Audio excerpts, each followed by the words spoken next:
Bien-aimés en Christ, Charis Shalom, soyez les bienvenus à votre émission Orthodoxie. Nous n'allons pas tarder dans les préliminaires, je sais que vous attendez cela avec impatience. Aujourd'hui, nous allons aborder le thème de la prière des 12. Alors, je sais que c'est quelque chose qui vous intéresse beaucoup, la prière des 12. Nous allons dire, soit encore d'autres appellent cela communément le Notre Père. Nous allons la décrypter aujourd'hui. Et aujourd'hui, il est question de savoir si cette prière est encore valide ou pas, parce que nous sommes tous des héritiers et des fils du Nouveau Testament. Alors, pour nous accompagner aujourd'hui en tant que personnes ressources, nous accueillons avec chaleur, nous accueillons avec beaucoup d'honneur et beaucoup de respectabilité le révérend Alain Flavien Yamb. Bonjour, révérend. Bonjour, femme de Dieu Christine. C'est un privilège pour moi d'être sur ce plateau d'orthodoxie afin de partager ces merveilleux moments avec vous. Je profite de l'occasion, si vous me le permettez, femme Oui, de Dieu bien sûr, Christine, bien entendu, de dire bonjour et d'envoyer un shalom chaleureux comme ça à tous nos télé-regardeurs de la Donatus TV. Vous êtes pleinement bénis et je crois par la grâce de Dieu que nous allons passer des moments exceptionnels au travers de cette méditation, de ce thème qui sera élaboré aujourd'hui. Alors moi, j'aimerais vous poser une question, pasteur. Comment allez-vous? Je vais, comme le Christ se porte, je vais très bien. Par la grâce de Dieu, très bien. Et vraiment, je tiens à réitérer que c'est un précieux honneur que vous nous faites d'être sur le plateau d'orthodoxie aujourd'hui. Cet honneur est partagé. Merci beaucoup, merci beaucoup. Alors, je suis impatiente de savoir, parce que la prière des 12, c'est un thème assez, bon, je dirais vaste, parce qu'il est très, très polémiqué. C'est la prière, en fait, du Notre Père, je ne sais pas si je me trompe. Vous ne vous trompez pas. Oui. Tu ne te trompes pas, Christine. Oui. Donc, voilà, nous avons besoin de savoir certaines choses que certainement nous ne connaissions pas et d'autres que peut-être nous connaissons, mais il est toujours bon de connaître parce qu'en Christ, nous apprendrons toujours. Alors, révérend, la première question est celle-ci. Pourquoi déjà avoir choisi de nous parler du thème de la prière des 12? Oui, cette question vaut son pesant d'or. C'est très facile à comprendre. Pourquoi? Parce qu'aujourd'hui, dans le milieu, dans certains milieux charismatiques, pentecôtistes, et même dans les milieux protestants, calvinistes, luthériens, anglicans, ce même problème revient toujours concernant la prière des 12. Il y a cet amalgame, il y a certains qui disent non, elle ne doit plus être priée, elle ne doit plus être reconnue, et d'autres qui disent non, c'est la prière que le Seigneur Jésus lui-même nous a enseignée, alors elle doit continuer d'être priée, continuer d'être récitée comme un credo. Et je crois que c'est la raison pour laquelle j'ai choisi ce thème. Pourquoi? Parce que nous sommes bien à orthodoxie, qui parle ici de la juste division, de la droiture, de ce qui n'est pas déviant. Alors nous voulons nous synchroniser en tant que l'Église du Seigneur Jésus-Christ. Certes, nous avons plusieurs dénominations, mais il y a une chose qui est certaine, c'est que nous devons être un au travers du message que nous prêchons. Parce qu'à l'origine, le Seigneur Jésus-Christ n'a pas laissé une Église spécifique. Certaines personnes, un certain groupe peut se targuer d'être à l'origine de l'Église, mais lorsque nous faisons une étude plus approfondie, nous allons nous rendre compte que dans les premiers siècles de l'Église, il y avait des évêques de différentes juridictions et des patriarches à la tête de chaque juridiction. Et ainsi, lorsqu'il y avait une décision à prendre concernant l'Église, les patriarches de ces 5 juridictions que je viens de citer, je reprends encore, il y avait la juridiction d'Alexandrie en Égypte, il y avait la juridiction de Rome en Italie et de Constantinople, la ville que Constantin avait bâtie lui-même. On avait la juridiction de Jérusalem et la juridiction d'Antioche. Et dans chaque juridiction, il y avait un patriarche qui avait des églises qui étaient sous son autorité. Et lorsqu'il fallait prendre donc des décisions concernant l'église, il était question ici maintenant que tous les 5 patriarches se réunissent pour décider ensemble. Bon. Quand vous étudiez l'histoire, vous allez vous rendre compte qu'il y a eu un schisme. Le schisme signifie division.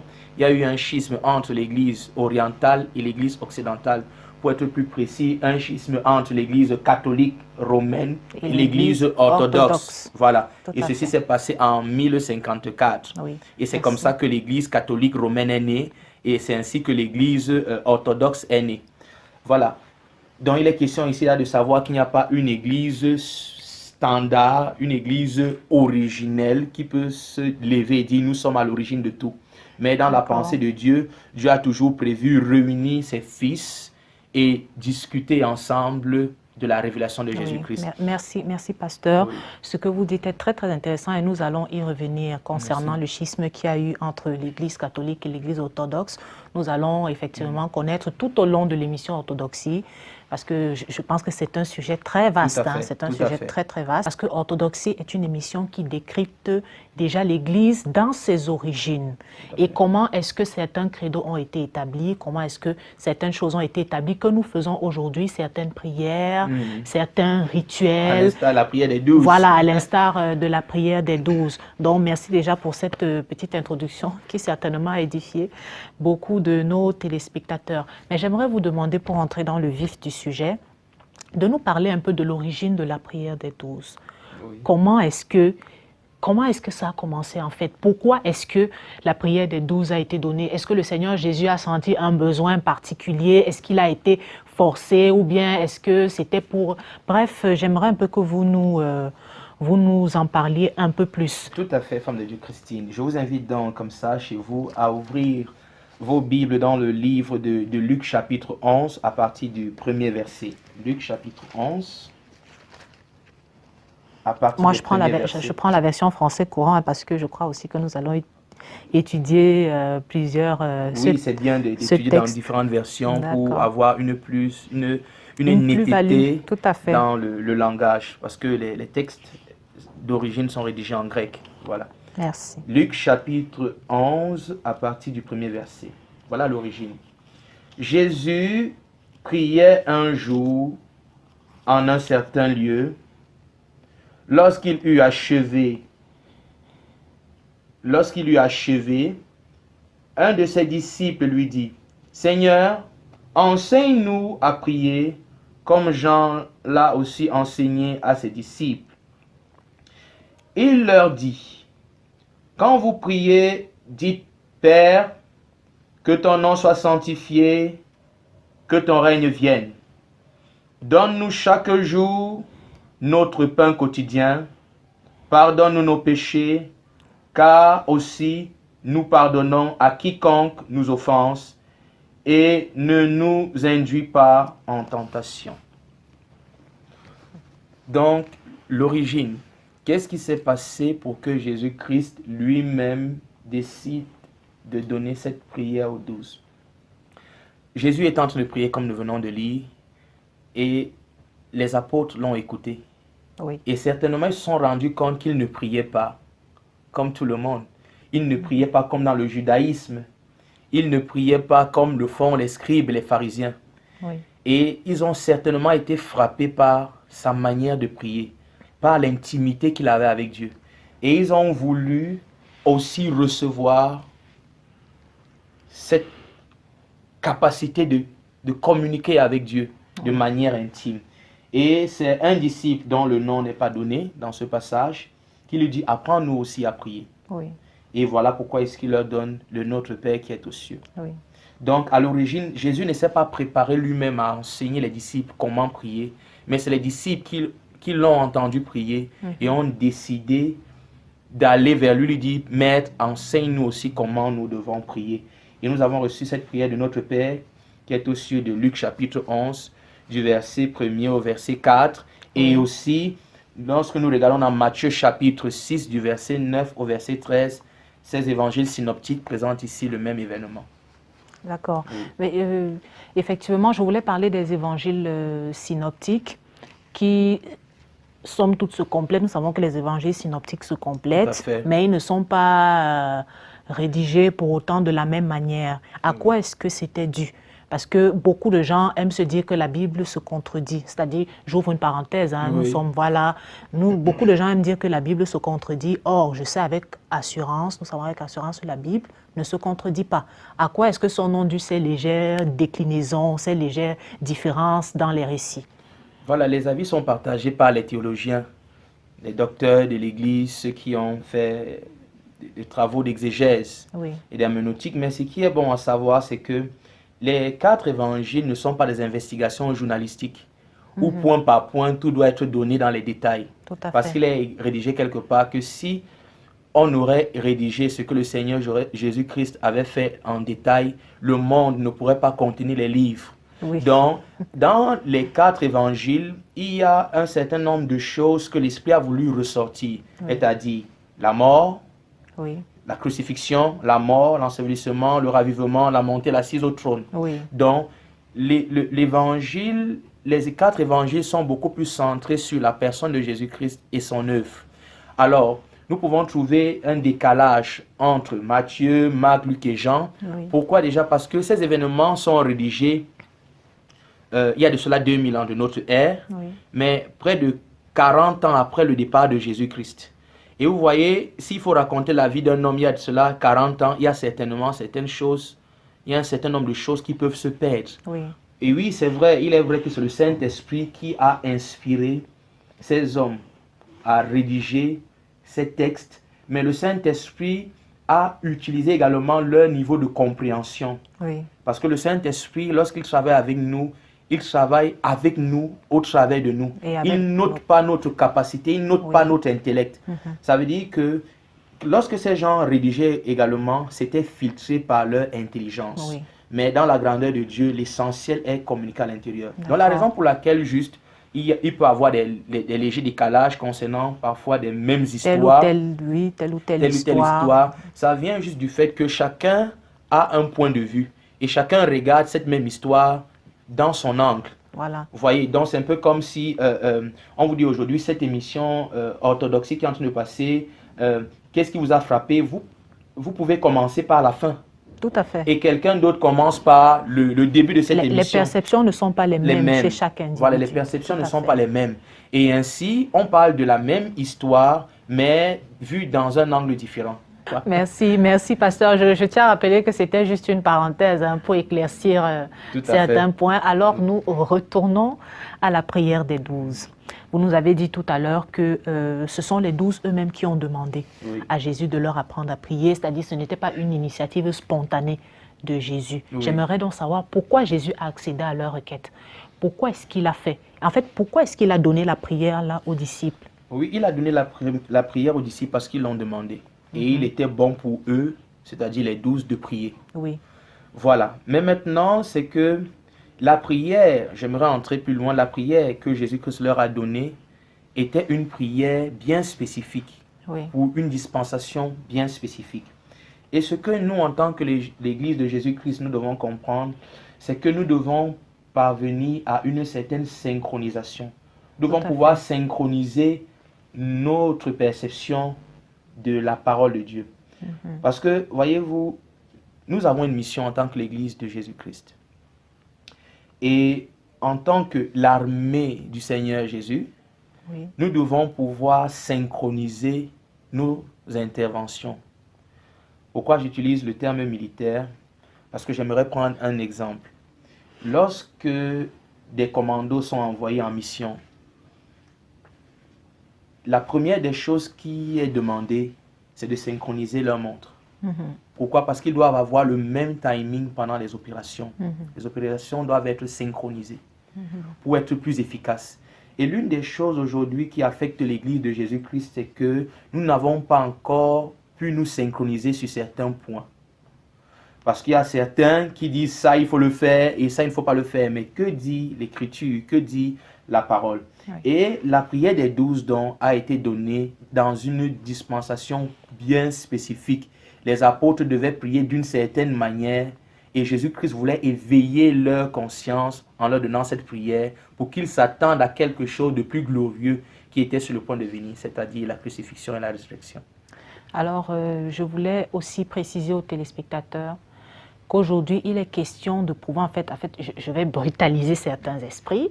Il est question, que le pasteur me dit si je me trompe, hein, il est question de prouver aux chrétiens que la prière des 12 n'est pas la prière du chrétien du Nouveau Testament, de la nouvelle dispensation. Alors, le pasteur va nous apporter les preuves comme quoi ce n'est pas la prière adéquate que nous devons faire en cet âge de l'Église. Tout à fait. Nous devons comprendre quelque chose en tant que l'Église de Jésus-Christ. C'est que la croix de Jésus-Christ a apporté une juste séparation entre l'Ancien et le Nouveau Testament, Oui. entre la loi et la grâce, entre le ministère de Moïse et le ministère de Paul, Oui. entre le ministère de Paul et le ministère même des 12 apôtres, entre Adam, le premier, et le second Adam qui est Christ. Amen. Voilà, il ne faut pas qu'il y ait amalgame. Maintenant, il faut apporter des preuves que cette prière n'est plus recevable dans ces dispensations. C'est vrai, c'est une prière officielle qui a été donnée par Jésus-Christ lui-même. Et je peux comprendre nos frères calvinistes, nos frères luthériens, nos frères anglicans et certains pentecôtistes et charismatiques Oui. qui récitent encore cette prière. Pourquoi? Parce qu'il y a un certain nombre de choses qui n'ont pas été bien comprises. Mais nous devons savoir que cette prière n'est pas une prière pour les chrétiens. Parce qu'à cette époque, le christianisme n'avait pas encore commencé, puisque Jésus-Christ n'était pas encore mort et allé à la croix. Le Saint-Esprit n'avait pas encore été répandu sur les apôtres. Donc ces personnes, ces disciples qui reçoivent cette prière ne sont pas des chrétiens. Oui. Et vous devez le savoir, Jésus-Christ, pendant son ministère terrestre, n'a rencontré aucun chrétien.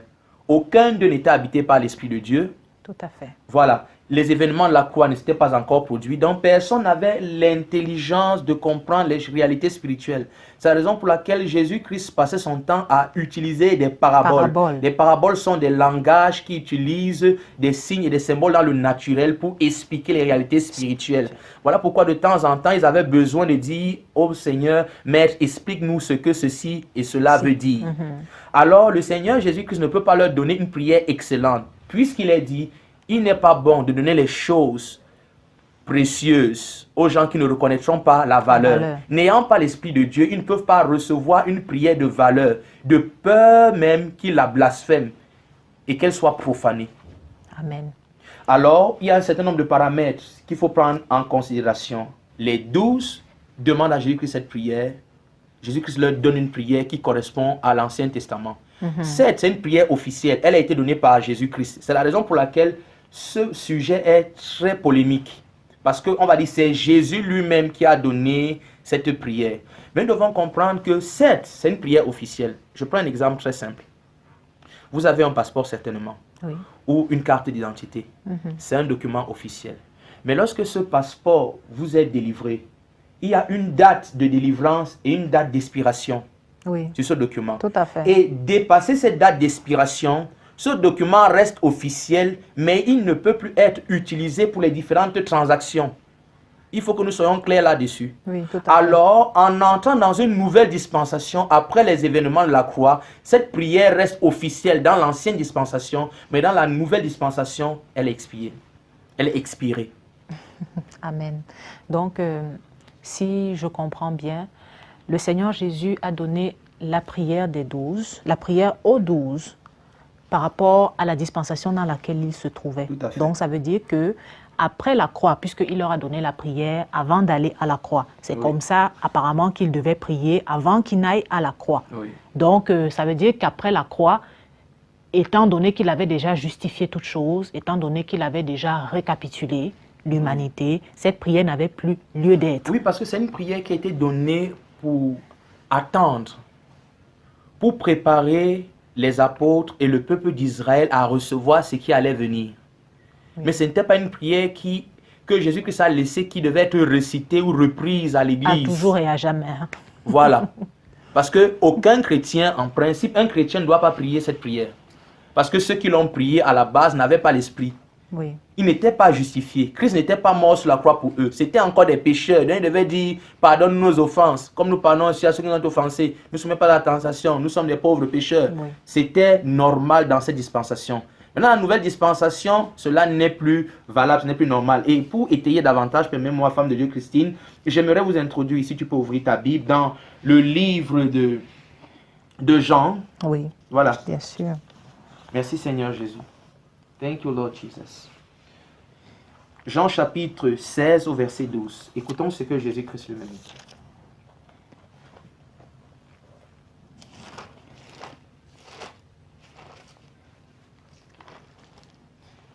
Jean chapitre 16 au verset 12, il est écrit. C'est Jésus qui parle. Il dit, j'ai encore beaucoup de choses à vous dire, mais vous ne pouvez les porter maintenant. Ici, dans le contexte, Jésus-Christ est sur le point de se séparer des 12. Et au lieu de les graduer, puisqu'ils sont en fin de stage, en fin de formation, ils ont fait 3 ans et demi de ministère avec Jésus-Christ. Au lieu de leur donner des attestations de réussite, que oui, vous avez marché avec moi, maintenant vous connaissez beaucoup de choses, ce qu'il trouve à dire, c'est que j'ai encore beaucoup de choses à vous dire que vous ne pouvez pas porter maintenant. C'est-à-dire que Jésus-Christ s'est rendu compte qu'il y avait un certain nombre de choses que les 12 ne pouvaient pas encore porter. Donc, il y a même une manière de prier qu'ils ne pouvaient pas encore comprendre et accepter. Donc, ce passage prouve clairement que Jésus-Christ a quitté les 12 apôtres sans tout leur révéler. Amen. Merci, pasteur. Merci pour ces éclaircissements. Et maintenant, j'aimerais, avec votre permission, révérend, parce que c'est révérend pasteur Alain Flavien, je tiens à le préciser pour les téléspectateurs, nous allons commencer à apporter les preuves concrètes avec les passages à l'appui, parce que effectivement la Bible s'explique d'elle-même. Alors, je vais vous laisser le champ libre de parler à nos téléspectateurs et de les convaincre avec votre éloquence habituelle, bien sûr. Que Dieu soit loué. C'est toujours un privilège et un plaisir pour moi de partager l'évangile de notre Seigneur et Sauveur Jésus-Christ à l'Église. Bon, Christine, tu ne vas pas me laisser seule. Non, non, pas du tout. Tu vas certainement m'accompagner. Donc, on va ouvrir nos Bibles dans Matthieu chapitre 6, du verset 9 au verset 16. Nous allons aller directement à la prière des 12. Des 12. On va se camper là, mais il y a un certain nombre de choses que je vais d'abord présenter. Je veux continuer ceci en disant que les 12 apôtres, lorsque nous les voyons aujourd'hui, nous nous disons que c'était des personnes qui obéissaient et ils avaient la compréhension des choses de l'esprit. Et lorsque Jésus-Christ disait quelque chose, c'était facile pour eux à comprendre. Mais nous allons nous rendre compte qu'ils expérimentaient des difficultés, ils ne comprenaient pas beaucoup de choses et c'est ce que j'aimerais essayer de montrer au travers de ces différents passages. Donc, je vous prie d'être très attentifs parce que nous allons ouvrir le livre de Matthieu chapitre 16, femme de Dieu Christine, Matthieu chapitre 16 à partir du verset 13. Oui.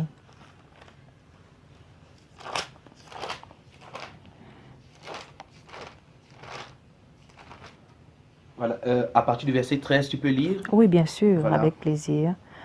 Donc, Matthieu, chapitre 16, à partir du verset 13. Jésus se rendit dans le territoire de Césarée de Philippe. Il demanda à ses disciples, « Que disent les gens au sujet du Fils de l'homme » Je tiens à préciser que c'est la version français courant. Tout à fait. Ils répondirent, « Certains disent que tu es Jean-Baptiste, d'autres que tu es Élie, et d'autres encore que tu es Jérémie ou un autre prophète. » Et vous, leur demanda Jésus, « Qui dites-vous que je suis ?» Simon-Pierre répondit, « Tu es le Messie, le Fils du Dieu vivant. » Jésus lui dit alors, « Tu es heureux, Simon, fils de Jean, car ce n'est pas un être humain qui t'a révélé cette vérité, mais mon Père qui est dans les cieux. » Amen. Amen. Je t'arrête déjà ici. Vous voyez, les apôtres sont prompts à dire ce que Christ est ou bien qui Christ est en rapport avec ce que d'autres personnes ont dit. Et Jésus-Christ, connaissant leur cœur, leur demande, oui, ça c'est ce que les gens disent, mais vous, qui dites-vous que je suis? Et ils ne répondent pas à l'unisson que tu es le Christ. Il y a une personne qui se démarque ici, c'est Pierre. Oui. Et maintenant, Jésus-Christ révèle à Pierre que tu ne peux pas connaître ceci de toi-même. Il est impossible que dans cette dispensation, qu'un homme me connaisse réellement. Il faut qu'il ait l'esprit. Et je tiens à souligner que toutes les personnes qui l'ont connu, ils ont eu des signes qui leur avaient été donnés à l'avance, que voici les signes par lesquels vous le reconnaîtrez. Exemple, Jean le Baptiste, ou encore Siméon, qui était aveugle. Il avait longtemps prié pour la venue du Messie, au point où lorsqu'il l'a touché dans son jeune âge, il a su que c'était lui. Il dit donc, il est impossible que tu me reconnaisses. Il faut que l'Esprit te révèle qui je suis. Donc, ici montre déjà que voilà Jésus-Christ qui est avec les 12, mais les 12 ne le connaissent pas réellement. Parce qu'ils ne peuvent pas répondre unanimement qu'il est le Christ. Et nous pouvons continuer, parce que j'ai dit ici, je veux montrer que les apôtres étaient des personnes qui avaient des faiblesses, qui ne comprenaient pas un certain nombre de choses. Donc, pour aller plus rapidement, femme de Dieu Christine, je t'invite à continuer à lire à partir du verset 20. À partir du verset 20. Oui, à partir du verset 20. Puis Jésus ordonna sévèrement à ses disciples de ne dire à personne qu'il était le Messie. Pourquoi? Parce que ça ne pouvait pas être supporté par la nation d'Israël. Parce que même les apôtres eux-mêmes n'arrivaient pas à supporter cela. Nous allons le découvrir à la suite de la lecture. À partir de ce moment, Jésus se mit à parler ouvertement à ses disciples en disant « Il faut que j'aille à Jérusalem et que j'y souffre beaucoup de la part des anciens, des chefs des prêtres et des maîtres de la loi. Je serai mis à mort et le troisième jour, je reviendrai à la vie. » Voilà. Jésus-Christ ici annonce ce qui est comme le message basique aujourd'hui de l'Église. Ce qui doit être compris, c'est qu'il est venu pour donner à l'humanité le standard même de Dieu. Mais lorsqu'il est venu pour donner à l'humanité le standard de Dieu, ceux qui devaient le recevoir ne l'ont pas reçu. Ils ne le connaissaient pas. Et maintenant, lorsqu'il révèle sa mission élémentaire de souffrir afin que le monde puisse être sauvé, nous allons nous rendre compte de la réaction de Pierre au verset 22. Et je tiens à souligner, femme de Dieu Christine, avant que tu ne continues ta lecture, que c'est Pierre qui est présenté dans ce passage 22, mais certainement les 12 apôtres se sont mis en conclave et n'étaient pas contents de cette révélation que Jésus-Christ venait de faire.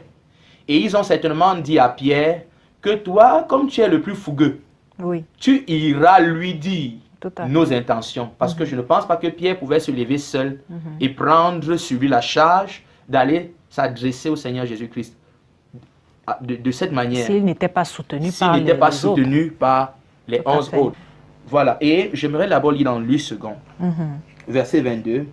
Pierre, l'ayant pris à part, se mit à le reprendre et lui dit, « À Dieu le plaise, Seigneur, cela n'arrivera pas. » Si ces personnes n'arrivent pas déjà à comprendre la raison pour laquelle Jésus-Christ est venu, ils ne peuvent pas recevoir la prière qui peut être priée encore aujourd'hui.